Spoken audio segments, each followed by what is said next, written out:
Hello നമസ്കാരം, എൻ്റെ പേര് ദേവ്. നമ്മളിപ്പോൾ ഉള്ളത് പാലക്കാടാണ്. നമ്മൾ ഇന്ന് പറയാൻ പോകുന്നത് വ്യത്യസ്തനായ ഒരു ഭ്രാന്തൻ്റെ കഥയാണ്. നമ്മുടെ കേരള ചരിത്രത്തിൻ്റെ ഏടുകളിലേക്ക് ഒരു കല്ലുരുട്ടിയിട്ട് ഐതിഹ്യങ്ങളുടെ നീര് ചെകിഞ്ഞൊരു ഭ്രാന്തൻ്റെ കഥ. നടനും മറുതയ്ക്കും മാത്രമല്ല, ചുടലക്കാട്ടിലെ തീക്കോലങ്ങൾക്കും കൂട്ടിരുന്ന ഒരു ഭ്രാന്തൻ്റെ കഥ. ചുടല ഭദ്രകാളിയായി പോലും കലഹിച്ച് ഇടത്തേക്കാലിലെ മന്ത് വലത്തേക്കാലിലേക്ക് മാറ്റിയൊരു ഭ്രാന്തൻ്റെ കഥ. നാരായണത്ത് ഭ്രാന്തൻ പറയിപെറ്റ പന്തിരുകുലത്തിൽ ഏറ്റവും യോഗ്യനായ ഒരു മഹാരഥനായിരുന്നു. ജനങ്ങൾ തെറ്റിദ്ധരിച്ച അദ്ദേഹത്തിനെ ഭ്രാന്തൻ.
നമുക്കിനി ഇദ്ദേഹത്തിന് ഇപ്പോൾ ജീവിച്ചിരിക്കുന്ന 10നോ 12നോ ഇടയ്ക്ക് തലമുറയിൽപ്പെട്ട വലിയ തിരുമേനിയായിട്ട് സംസാരിക്കാം.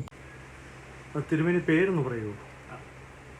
എൻ്റെ പേര് നാരായണമംഗലത്ത് എന്ന ആമയൂർ മണിക്ക് രാമൻ പട്ടേൽക്കാട്. തിരുമേനി ഇവിടുത്തെ എത്രാമത്തെ തലമുറയിൽപ്പെട്ടാന്ന്? സുമാർ നാരായണപുരാന്തൻ്റെ കാലം എന്ന് പറഞ്ഞാൽ ഒരു 800-900 കൊല്ലത്തിൻ്റെ അടുത്ത് പഴക്കമുണ്ടാവും. ഒരു 10 തലമുറ 12 തലമുറകളൊക്കെ. തിരുമേനി തന്നെയാണ് ഇവിടെ പൂജ ചെയ്യുന്നത്? ഞാനും എൻ്റെ ഒരു അനിയനുമാണ് ഇപ്പോൾ പൂജ ചെയ്യുന്നത്. തിരുമേനി ഇവിടുത്തെ ഐതിഹ്യം എന്ന് പറയുകയാണെങ്കിൽ നമ്മുടെ പ്രേക്ഷകർക്ക് അത് കൂടുതലും മനസ്സിലാക്കാൻ സാധിക്കും.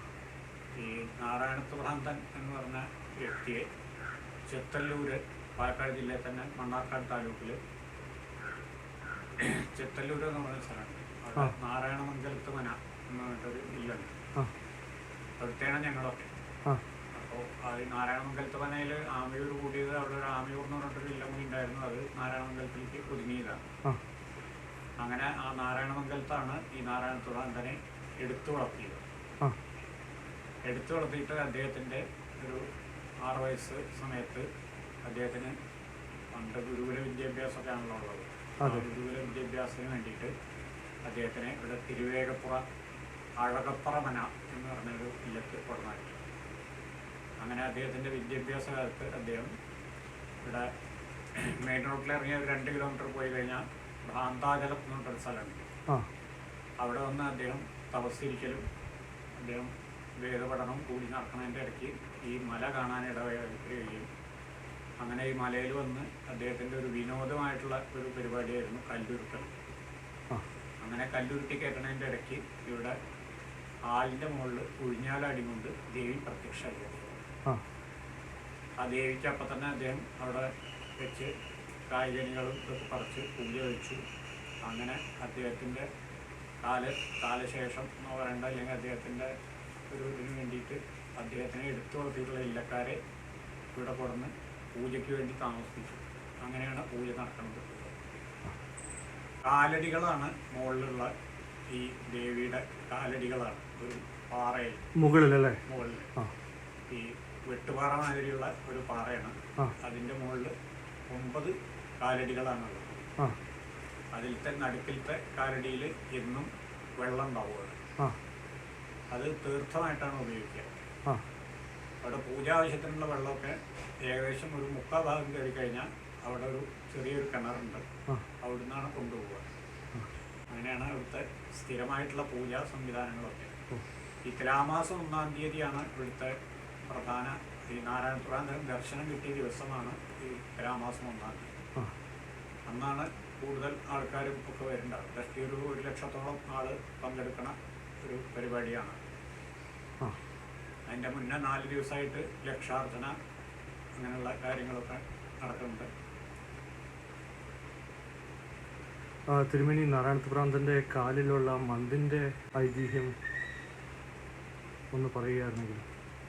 മന്തിൻ്റെ ഐതിഹ്യം എന്ന് പറഞ്ഞാൽ അദ്ദേഹത്തിന് ഈ ചുടലയിൽ അദ്ദേഹം ഭക്ഷണം വയ്ക്കാൻ വേണ്ടിയിട്ട് ചുടലയിൽ തീ കണ്ടപ്പോൾ അവിടെ ഭക്ഷണം വയ്ക്കാൻ വേണ്ടി ചുടലയിൽ ചെന്നു. അവിടെ ചെന്ന് ചുടലയിൽ തീയൊക്കെ എടുത്ത് ഭക്ഷണം വയ്ക്കാനുള്ള സമയത്ത് അവിടെ ഭദ്രകാളി പ്രത്യക്ഷമായിരുന്നു. അദ്ദേഹത്തിന് എന്ത് വരം വേണമെങ്കിൽ കൊടുക്കാം, ഇവിടുന്ന് പോകണം എന്ന് പറഞ്ഞു. അപ്പം അങ്ങനെ വരം തന്നുകൊണ്ട് പോവില്ല എന്ന് പറഞ്ഞു. അപ്പോൾ എന്ത് വരാ വേണ്ടത് ചോദിച്ചപ്പോൾ മരിക്കാനുള്ള വരം, എന്നാണ് മരിക്കുക വെച്ചാൽ അതിൻ്റെ ഒരു ദിവസം കൂടി നീട്ടി കിട്ടിയാൽ മതി പറഞ്ഞു. അത് പറ്റില്ല പറഞ്ഞു.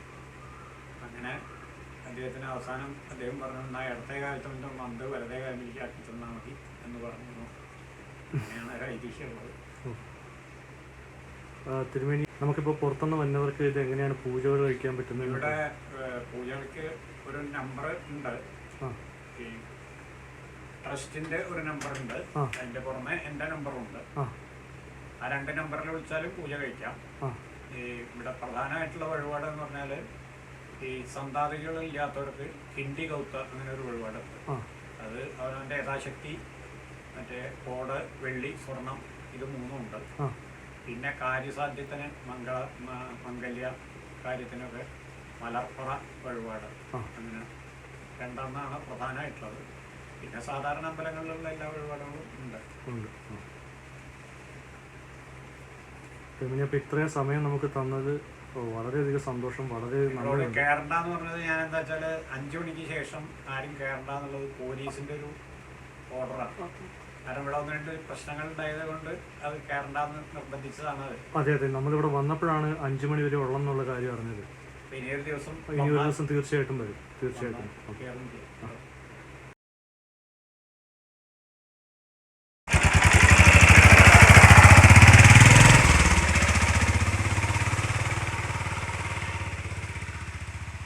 പിന്നെ നമ്മുടെ ഈ ചാനലിനകത്തുള്ള എല്ലാ വീഡിയോസും അൺപ്ലാൻഡ് ആയിട്ട് ഷൂട്ട് ചെയ്യുന്നതാണ്. ഒരു സ്ഥലത്തിനെ കുറിച്ച് അറിഞ്ഞു കഴിഞ്ഞാൽ നമ്മൾ എത്രയും പെട്ടെന്ന് അവിടെ എത്തി ഷൂട്ട് ചെയ്യുക എന്നുള്ള രീതിയാണ് നമ്മൾ ഫോളോ ചെയ്യുന്നത്.